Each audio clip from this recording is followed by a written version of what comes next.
Welcome. Today, we're going to be undertaking a thorough exploration into the life and the really complex creative evolution of a figure whose work defined multiple generations. Yet, his personal name is, well, it's largely unknown outside of the comics world. That's right. We are focusing on Pierre Culliford, known universally by his pseudonym Peyo, the architect of the Smurfs. It's an absolutely fascinating body of work to examine, especially because it tells a story not just about, creative genius, but about the overwhelming challenges that come when a creator's work, almost by accident, transforms into a global, multi-billion-dollar merchandising engine. Right. Our source material provides a really comprehensive look at his career, from the intimate early struggles in post-war Brussels to the immense corporate structure he eventually had to build just to support his tiny blue creatures. And that's our mission here, to trace that incredible journey. How did, well, a traditional medieval adventure comic serve as this unexpected incubator for one of the world's most recognizable cartoon properties? And crucially, what was the real cost of managing that explosive global success for the creator himself? So let's start right at the beginning, with Pierre Culliford, born in 1928 in Schaerbeek, Brussels. The adoption of his professional name, Peyo, is just a wonderful example of creative identity being born from an accident. It truly is. It wasn't some calculated move to create a mysterious or marketable moniker. No. It was rooted so deeply in his personal history. No. Culliford was the son of an English father and a Belgian mother, which gave him this unique cultural background right from the start. And the name itself. He adopted Peyo, based purely on this charming linguistic accident. It was the phonetic way one of his English cousins would try to pronounce Pierre. Pierrot, which is a French diminutive of his actual name, Pierre. Exactly. That mispronunciation just stucks. And that simple, almost accidental sound, Peyo, became the name of a global creative brand. That sort of sets a tone for his whole career, doesn't it? Things happening almost by chance, but having these monumental consequences. It really does. So, beyond his name, let's look at his formation as an artist.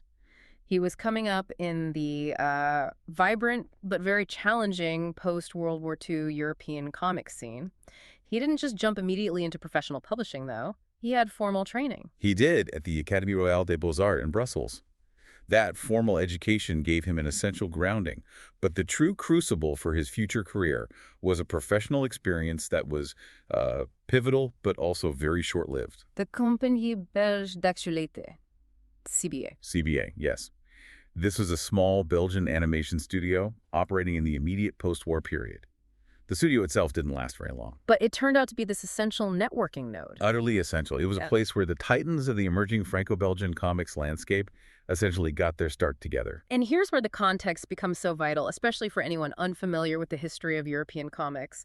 This brief stint at CBA connected him with a whole generation of artists who would go on to define the entire movement. Who are we talking about specifically? We were talking about meeting names like André Franken, A giant. Yeah. Morris, the creator of Lucky Luke. And Eddie Pape. If you track the history of the famed Marcinelle School, that dynamic, adventure-focused, humorous style that dominated Sparrow magazine, these are the founding fathers. So the connections Peyo made here were invaluable, but his path afterwards was, well, it was bumpy. Very bumpy. When the CBA folded, which it did relatively quickly, his peers moved on successfully. They went to the powerhouse publisher Dupuis and its magazine Spirou. But not Peyo. Peyo, however, was not accepted. Not immediately. That's a massive professional blow. I mean, to be among these future legends, and then you're the one who gets turned away by the major publisher, forcing you onto a different path while your colleagues launch their careers. Oh, absolutely. What did that mean for his immediate professional life? It meant he had to hustle. It forced him into a period where he had to be immensely versatile and resourceful just to earn a living. So he pivots. He had to. He pivoted from ambitious studio work to the daily grind of commercial drawing. This involved doing promotional jobs, small commissions, and most importantly, working for daily newspapers. Like La Dernière Heure and Le Soir. Exactly. For a young artist rejected by the major comics establishment, these daily strips provided income and, crucially, a venue to develop his distinct voice and rhythm. And what characters were born out of this period of professional struggle? These must be considered his absolute earliest creations, right? Drawn under constant deadline pressure. They were. For Le Soir, he created two very significant strips. First, there was Pussy, which ran from 1949 to 1952. Pussy the cat. A simple, charming, gag-a-day comic strip centered around a cat. Showed his facility with basic humor and, pacing. And then for the same paper, during this early period, he introduced the character Johann. So Johann himself. Yes. So both his first major recurring series and the very foundation for his greatest success were born out of this period of independent newspaper work, predating his time at any major comics publisher. So Johann was created out of necessity, not necessarily as some big artistic statement for a major magazine, but as we know, the tides eventually turned. That network he built back at the CBA finally paid off. That's the turning point. In 1952, after years of the newspaper grind, stability arrived. It was his former colleague and lifelong friend, Andre Franquin, who provided the crucial introduction. Franquin vouched for him. He did. Franquin was a major figure at Dupuis by then, and he vouched for Peyo and brought him into the fold at Spirou, the dominant Franco-Belgian comics magazine. And joining Spirou that was monumental? It was everything. It provided prestige, wide distribution, consistent pay, and a dedicated large audience. It ended his financial instability. And once he was finally in, he just demonstrated how much creative energy he had stored up during those lean years. He didn't just maintain Johann, he became incredibly prolific, diversifying his portfolio almost immediately. His output just exploded. While he continued to work on Pussy for a time, he created other series for Spirou magazine. There was Pierrot, and the introduction of Benoit Brucifer, which was translated into English as Stephen Strong. Stephen Strong, right. But his true passion project, the one he immediately committed to expanding, was the continuation of his earlier newspaper strip, Johann. He transformed it into the long-form adventure series, Johann et le Johann and Peewit. And that's the work that really cemented his place as a core member of the Dupuis creative team. Absolutely. That sets the stage perfectly. Now, let's immerse ourselves in that medieval world of Johann and Peewit, because this is the specific, detailed environment that, accidentally provided the backdrop for his greatest global creation. The series is classic adventure storytelling. It's deliberately set in the Middle Ages in Europe, providing this backdrop of kings, castles, bandits, enchanted forests. That's a great setting. It allowed Peyo to play with traditional themes of heroism and chivalry, while also injecting the kind of dynamic drawing and slapstick humor characteristic of that Marcinelle school of comics that he was now officially a part of. So let's quickly define that style, the Marcinelle school, since we've mentioned it a few times. What really characterizes it, and how did Peyo's work fit in? Well, the Marcinelle School, which is named after the town near Charleroi where Dupuis was located, it was defined by its very dynamic style. It contrasted heavily with the more rigid, formal Brussels school style. Like the style of Tintin, for example, more line clair. Exactly. The Marcinelle School favored movement, slightly exaggerated characters, slapstick, and strong, adventure-driven narratives, often with a lot of humor interwoven. And Johann and Peewit fits that perfectly. Perfectly. They were action-packed, but laced with comedic elements, and that was mostly thanks to the sidekick. Speaking of the sidekick, let's talk about the duo themselves. Johann is the classic hero, but Peewit is the necessary comedic foil. Give us the detailed character rundown from the source material. So Johann is the ideal protagonist. He's the brave young page to the king, always upholding duty, honor, and courage. He's dependable. He rides a trusty, noble horse. The classic hero archetype. Yes, but his counterpoint, Peewit, or Pierre Louis in French, is where the real humor and personality come in. He's described specifically in the sources as a boastful and critically and often cheating dwarf sidekick. A cheating dwarf. That's a great detail. It is. He's unreliable, he's loud, but ultimately he's loyal. And his choice of transportation, a goat named Biquet, perfectly underscores his lower status and adds this chaotic element to their noble quests. That contrast, the noble page on the horse versus the cheating dwarf on a goat, that must have been instantly appealing to readers. Oh, absolutely. It creates a perfect comedic tension, which is essential for a long-running series. It did. The thematic core, duty to the king and defending the underpowered, that gave the stories gravitas. But Peewit guaranteed the humor. What's important to note, though, is that Peewit wasn't there from the very beginning. No, he wasn't. Peyo realized the series needed that foil. Peewit was introduced later in the third adventure in 1954. And once he arrived, that dynamic was just locked in. It's hard to imagine the series without him. Impossible. He stayed for every subsequent adventure, solidifying the medieval duo as a pillar of Spiro magazine. Until 1958. Until 1958, exactly. They were successful, they were established, and Peyo was creatively satisfied working within that medieval world. He had, reached the pinnacle of his chosen profession as a comic artist at Dupuis. And what happened next was completely unpredictable. Completely. It proves that a single creative idea, even a small tangential one, can completely derail or, supercharge a well-planned career. Here is the moment of genesis. The accidental introduction of the Smurfs. The event that changed everything. Let's specify the exact context and story. So the Smurfs were introduced on October 23, 1958, and it was within a Johann and Peewit adventure titled Le Flûte à Six Schtroumpfs. Which translates to the Six Smurfed Flute. Correct. In the story, the medieval heroes encounter these little blue creatures during their quest to recover a magical musical instrument. So they were initially nothing more than supporting characters. They were just part of the fantastical landscape of a medieval quest. That was it. But their novelty, particularly the unique language Peyo invented for them, it immediately captured the imagination of the readership. That is the key analytical insight that often gets lost when we talk about their success. Yeah. The linguistic phenomenon. The Smurf language. Yes. Peyo created the verb, noun, and placeholder word strumpf, or smurf. It was a fully realized, yet infinitely flexible substitution language. The Smurfs would use smurf as a placeholder for almost any other word. And the meaning would just be derived entirely from context and tone. Exactly. That sounds like a brilliant comedic device, but why did it resonate so intensely with the audience? Well, it was incredibly sticky and interactive. For the adult reader, it was a source of humor and cleverness. You're trying to figure out what they were actually saying. A little puzzle. A puzzle, right. But for children, it was something else. It was a secret language, a fun, linguistic game they could immediately play. It transcended the comic panel and entered the playground. So children could smurf things in their real lives. Exactly. This immediate cultural adoption guaranteed their rapid success far more than just their physical appearance alone. So how quickly did this supporting cast actually supplant the primary heroes, Johann and Peewit? The turnaround was breathtakingly fast. The sources confirmed that the Smurfs became increasingly popular almost instantly after their debut. Just immediately. That linguistic appeal, combined with their simple, distinctive look, created a massive demand. They quickly supplanted Johann and Peewit in popularity and left them behind for their own series. And when did their own series launch? 1959, just 12 months after their first appearance. That's astounding pressure. In 1 year, Peyo goes from running a highly successful medieval comic to having to manage an immediate spin-off phenomenon that was threatening to consume his entire career. This is the moment the artist becomes a supervisor. It necessitated a complete structural change to his professional life.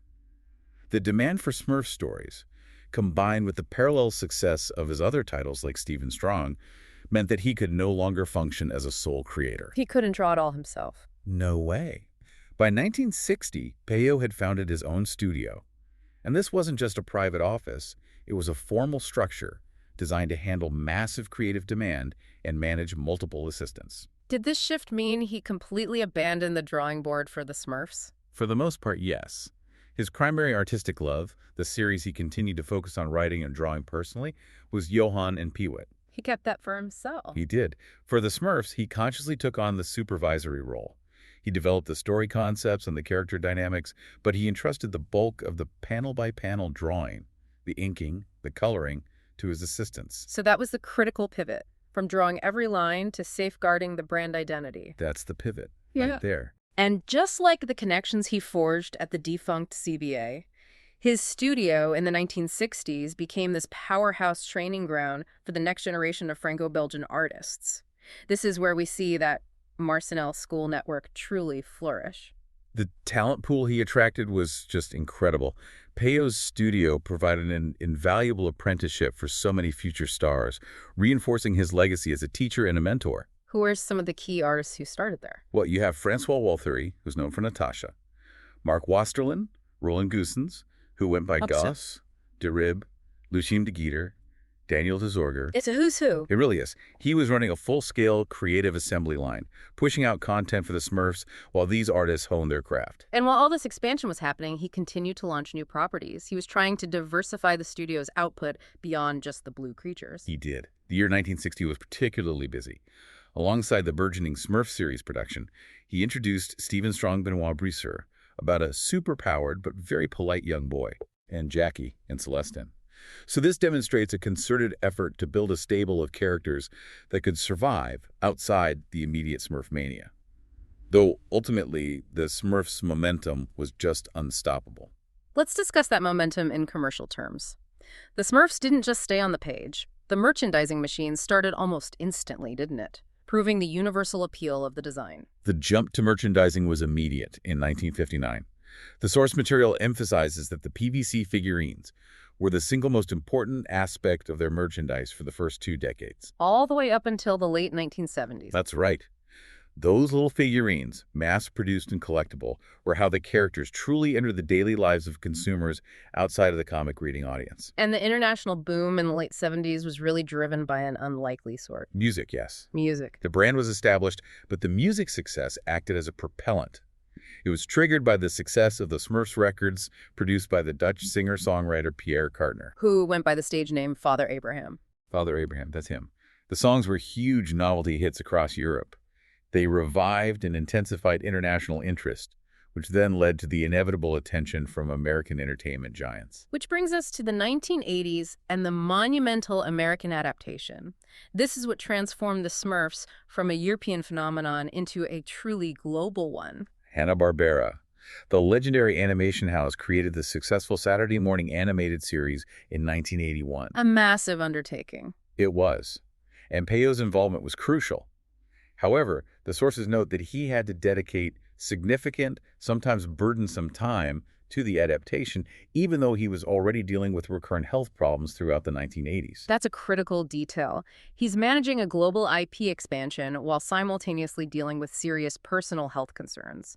What was his specific role in the American series? How did he ensure that Hanna-Barbera maintained the essence of his vision? He held the title of story supervisor for the American series, and this wasn't just a ceremonial title. So he was hands-on. Very hands-on.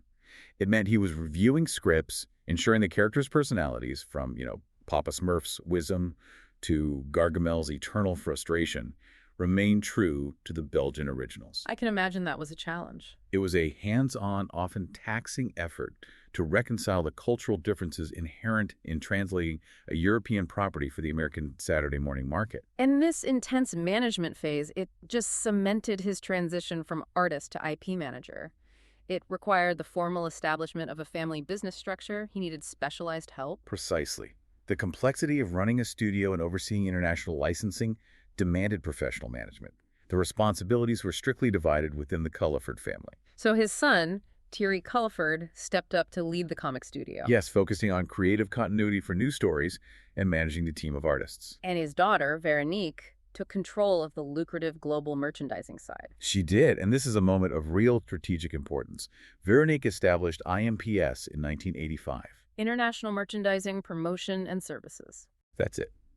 By creating this dedicated company, the Culliford family strategically centralized control of the enormously valuable merchandising rights. They separated that revenue stream from the publishing arrangement he had with Dupuis. That move was a clear indication that Peyo was thinking like a CEO, wasn't it? It was. He was preparing for the eventual possibility of full independence from his longtime publisher. That provides crucial context for the final chapter of his professional life. Let's pivot to the later career, specifically his attempt to gain full entrepreneurial independence, which, well, sadly did not go as planned. By the late 1980s, the relationship with Dupuis, his publisher since 1952, was coming to an end. After decades of partnership, Peyo felt the need for total creative and financial autonomy over the Smurf property. And in 1989, he took that monumental step toward independence. He did. He decided to become a publisher himself, taking on all the risks associated with that endeavor. So he founded his own publishing house. He did. He called it Cartoon Creation. The goal was vertical integration. Total control over creation, production, and distribution. Simultaneously, he launched a new cartoon magazine, Strumpf, which was entirely dedicated to showcasing the Smurfs and their world. This was the culmination of his life's work operating his own creative empire. It should have been. But the business side of publishing, particularly managing distribution, cash flow, and competition, it's notoriously brutal, even for an established brand. What were the specific management problems that led to the failure of this dream? The sources indicate that despite the undeniable popularity of the Smurfs, the complexities of managing a publishing house, especially without the established infrastructure of a giant like Dupour's, proved overwhelming. It was too much. Peyo, whose expertise lay in creation and supervision, found himself mired in financial burdens related to printing and distribution costs. The sheer competitive nature of the European comics market, combined with internal management issues, led to rapid financial distress. So this wasn't a creative failure. No, not at all. It was a business structure failure. How quickly did this entrepreneurial dream collapse? And, what was the emotional impact of having his ultimate venture shut down? The collapse was swift and devastating. Cartoon creation was forced to shut down in late 1991, just 2 years after its ambitious launch. Only 2 years. For a man who had hustled in the 1940s, found stability, built an empire, and survived debilitating health problems. The failure of his ultimate independent vision must have been a profound personal setback. Of course. It forced him to confront the limits of his ability to manage the corporate machinery he had inadvertently created.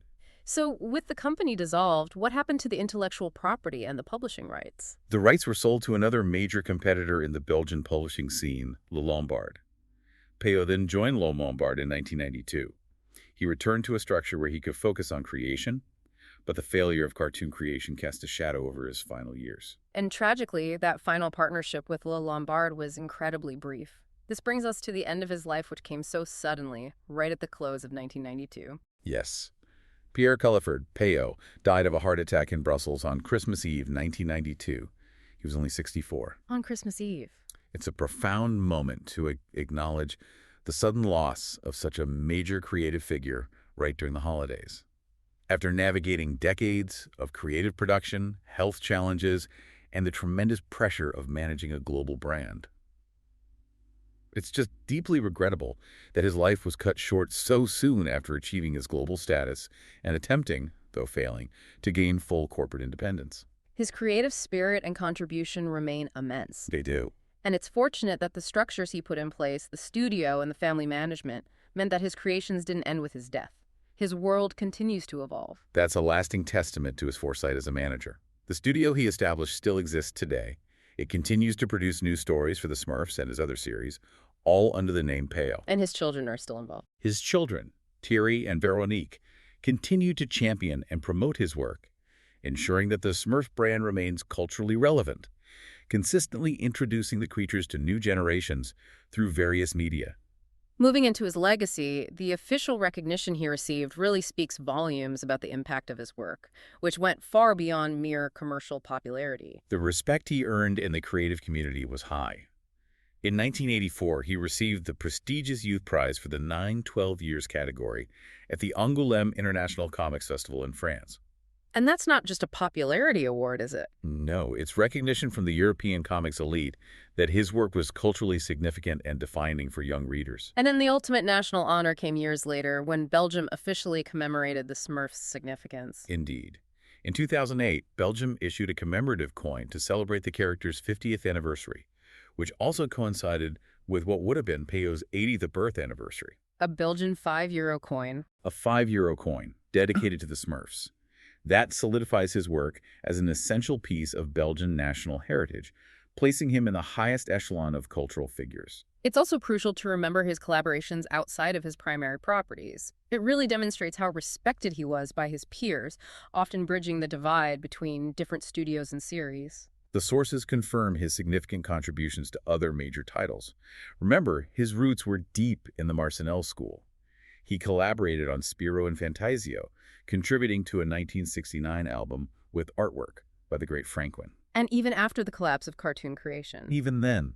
In 1992, he contributed the story for an album of the popular Natasha series, with artwork by Francois Walthery, an artist who had started in Peyo's own studio. So it came full circle. It demonstrates his continued creative viability and his loyalty to the network he built. And the Smurfs' continued relevance is underscored by their adaptation into major modern films, which even found a clever, subtle way to include the creator himself in the narrative. It's a lovely acknowledgement of his foundational role. In the 2011 The Smurfs film, Peyo himself is portrayed not just as the creator, but as the kind of in-universe researcher. Oh, that's interesting. The character is depicted as someone who studies the mythical creatures, making them seem like real-life legendary entities whose existence he was dedicated to documenting. It's a meta-tribute to his role as the primary author and, well, mythologist of the Smurf universe. So if we synthesize everything, the early rejection, the crucial network, the linguistic magic of Strumpf, the rapid scaling, and the eventual business failure, what is the central defining paradox of Pierre Culliford's life?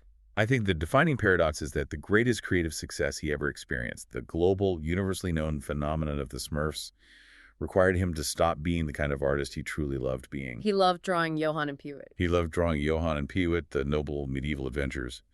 But the Smurfs' instantaneous, massive commercial power forced him into the complex, often stressful, and ultimately debilitating role of a businessman and corporate supervisor. His career became a perfect case study in the modern intellectual property economy. Exactly. The creation was easy, the management was the burden. He spent the latter half of his life managing an empire built by a secondary character, dedicating his health and his energy to business continuity rather than the artistic creation that brought him joy. That is a staggering realization. And considering the sheer depth of the creative output of his studio during the 1960s and 70s, Walthéry, Goss, Wasterlin, the launch of Pussy, Pierrot, Stephen Strong, Jackie and Celestin, it makes you wonder about the overall impact of that era. Well, this raises an important question for you, the listener, to explore further. Peyo's life demonstrates that success is not always purely beneficial. Was the overwhelming, accidental commercial success of the Smurfs ultimately a blessing or a curse for the artist, forcing him into a role, manager, and businessman that contributed significantly to the financial stress and the health decline documented late in his life? It really challenges the narrative that every global success story ends happily for its originator, a deeply provocative thought. So, to quickly summarize our exploration of Peyo's legacy, we trace the accidental origin of his name and his essential, if challenging, formation in the post-war Belgian comic scene. We established the crucial foundation provided by Johann and Peewit and analyzed the rapid, unexpected success of the linguistic phenomenon that was the Smurfs starting in 1958. We covered the monumental management shift, the establishment of his studio, the creation of IMPS for merchandising control, and, of course, the unfortunate yet instructive business failure of cartoon creation. It is the story of a dedicated creator who generated a creative accident so successful that it fundamentally rewrote his life script, transforming him into a corporate figure who ultimately paid a personal price for the scale of his legacy. His work endures, both through the comic albums and the continued global recognition of his enduring blue creations. Thanks for listening.